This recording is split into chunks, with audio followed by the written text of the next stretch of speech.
آج کل ایک کامن شکایت ہر انسان کو ہے۔ ہر انسان یہ شکوہ کرتا ہے کہ بھئی کاروبار میں برکت نہیں ہے، رزق میں وسعتیں نہیں ہے، پیسے میں بے برکتی ہے۔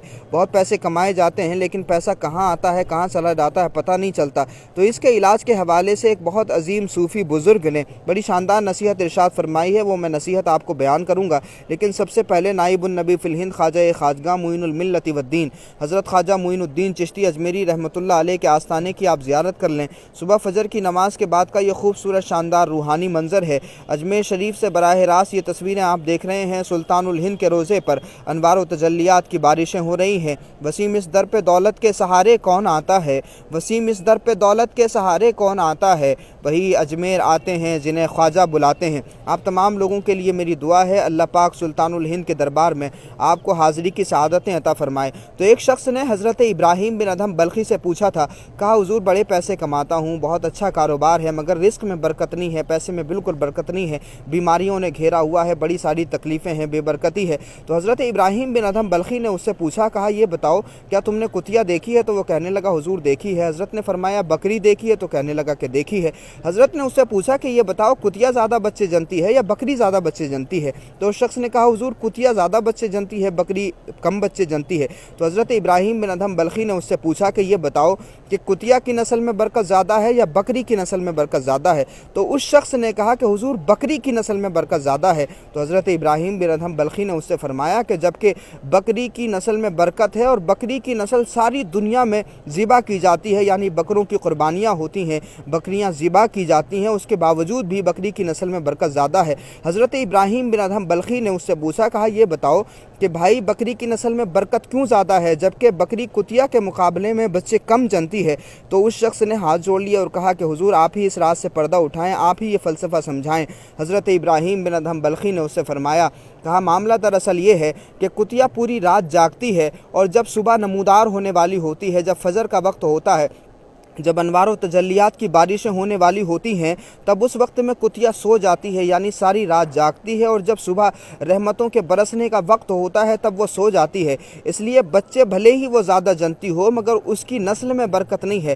جبکہ بکری کا معاملہ یہ ہے کہ جیسے ہی رات کی تاریکی چھا جاتی ہے، رات کا اندھیرا ہو جاتا ہے، بکری سو جاتی ہے، اور جب صبح نمودار ہونے والی ہوتی ہے، جب اللہ رب العزت کی رحمتوں کی بارشیں ہو رہی ہوتی ہیں، جب انوار و تجلیات کی برسات ہو رہی ہوتی ہے، تو بکری جاگ جاتی ہے، اور بکری جب جاگ جاتی ہے، انوار و تجلیات میں نہاتی ہے، اللہ رب العزت کی رحمت سے فائدہ اٹھاتی ہے، تو اللہ رب العزت نے اس کی نسل میں برکت اتنی رکھی ہے کہ ساری دنیا میں بکرے ذبح کیے جاتے ہیں، بکری کی نسل قربان کی جاتی ہے، مگر اس کے باوجود بھی اس کی نسل میں بے برکتی نہیں ہے بلکہ برکت بڑھتی چلی جاتی ہے، اور ساری دنیا میں بکریوں کی قربانی ہوتی ہے، بکری کی نسل ذبح کی جاتی ہے۔ تو اس کو فلسفہ حضرت ابراہیم بن ادھم بلخی نے یہ سمجھایا کہ دراصل بے برکتی اس وجہ سے ہوتی ہے کیونکہ ہمارا روٹین بگڑا ہوا ہے، ہمارا شیڈیول بگڑا ہوا ہے۔ جب جاگنے کا وقت ہوتا ہے تو ہم سوتے ہیں، اور جب سونے کا وقت ہوتا ہے تو ہم جاگ رہے ہوتے ہیں۔ اس وجہ سے جب قدرت کے نظام کو ہم نے چیلنج کر دیا تو بھلے ہی پیسے بہت کما رہے ہوں مگر اس کے باوجود بھی بے برکتی ہوتی ہے،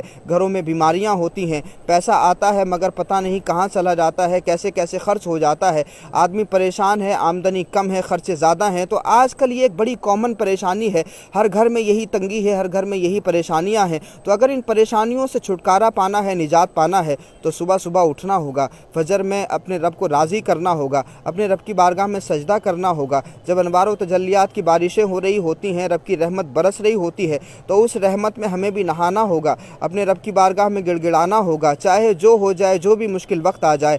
ہمیں یہ طے کرنا ہوگا کہ ہم فجر نہیں چھوڑیں گے، ہم صبح صبح اٹھیں گے، اپنے رب کو راضی کریں گے، صبح اٹھیں گے ہماری صحت بھی اچھی رہے گی، صبح اٹھیں گے ہم اپنے رب کو راضی بھی کر پائیں گے، اپنی صحت کا بھی خیال رکھ پائیں گے اور اپنے مالک کے حق کا بھی خیال رکھ پائیں گے۔ اور جب بندہ صبح اٹھتا ہے اور اپنا بستر اپنے مالک کی رضا کے لیے چھوڑتا ہے تو اللہ رب العزت اس کے لیے دنیا میں بھی کامیابیاں لکھ دیتا ہے اور آخرت کی بھی کامیابی لکھ دیتا ہے۔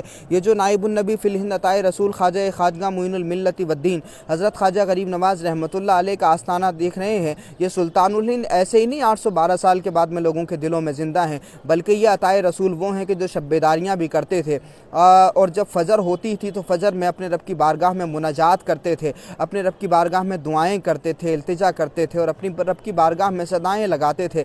اللہ رب العزت نے پھر ان کی صداؤں کا، ان کی دعاؤں کا، ان کی مناجات کا یہ اثر ان کو عطا فرمایا کہ آج 812 سال بیت گئے، آج بھی لوگوں کے دلوں پر کسی علاء الدین خلجی کی، کسی ابراہیم لودھی کی اور کسی تغلق کی حکومت نہیں ہے، بلکہ خواجہ خواجگاہ معین الملت والدین حضرت خواجہ غریب نواز رحمۃ اللہ علیہ کی حکومت ہے۔ آپ دیکھیے کہ سلطان الہند نے بھلے ہی اختیاری فاقے اختیار کیے ہوں، لیکن آج بھی 812 سال کے بعد اجمیر شریف کا ایک بڑا روزگار حضرت سلطان الہند کی وجہ سے چلتا ہے۔ مسلمان ہو یا غیر مسلم، سبھی کو سلطان الہند کے وجود کی وجہ سے فائدہ ہوتا ہے، سب کے کاروبار چلتے ہیں، سب کو روزی ملتی ہے۔ یہاں جتنے بھی بازار ہیں، جتنی بھی دکانیں ہیں، جتنی بھی مارکیٹ ہیں، سب کی بنیادی وجہ حضرت غریب نواز رحمۃ اللہ علیہ ہیں۔ آج بھی اس شہر کی بنیاد اور اس شہر کی پہچان کوئی انڈسٹری نہیں ہے، بلکہ عطائے رسول خواجہ خواجگاہ معین الملت والدین غریب نواز رحمۃ اللہ علیہ کی پہچان کے حوالے سے ساری دنیا میں اجمیر شریف کو جانا جاتا ہے۔ یہاں کا ٹرانسپورٹیشن ہو، یعنی رکشہ چلانے والے سے لے کر کے دیش چلانے والے تک،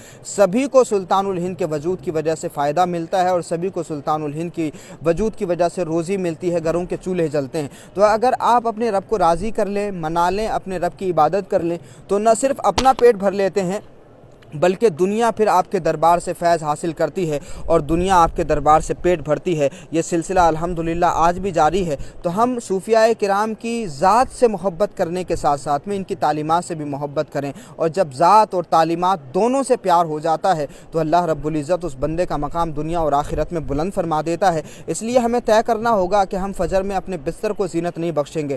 جیسے ہی اذان ہوگی تو اپنے رب کی بارگاہ کی طرف دوڑ جائیں گے، اپنے رب کی مسجد میں دوڑیں گے اور اپنے رب کی بارگاہ میں سجدہ شکر ادا کریں گے، اپنے مالک کی بارگاہ میں اپنی جبینوں کو جھکائیں گے اور اپنے رب کی بارگاہ میں مناجات کریں گے، دعائیں کریں گے، اپنے رب کی بارگاہ میں مانگیں گے۔ یقین جانیے کہ اگر یہ روٹین ہم نے بنا لیا اور صبح فجر میں اٹھنے لگے اور رب کی رحمت سے فائدہ اٹھانے لگے تو یہ جو رزق میں بے برکتی کا شکوہ ہم میں سے ہر شخص کرتا ہے، انشاءاللہ یہ شکوے ضرور دور ہوں گے۔ اللہ رب العزت آپ تمام لوگوں کے کاروبار میں خوب برکتیں عطا فرمائے، حلال کمائیوں میں، حلال رزق میں خوب وسعتیں عطا فرمائے۔ بہت شکریہ۔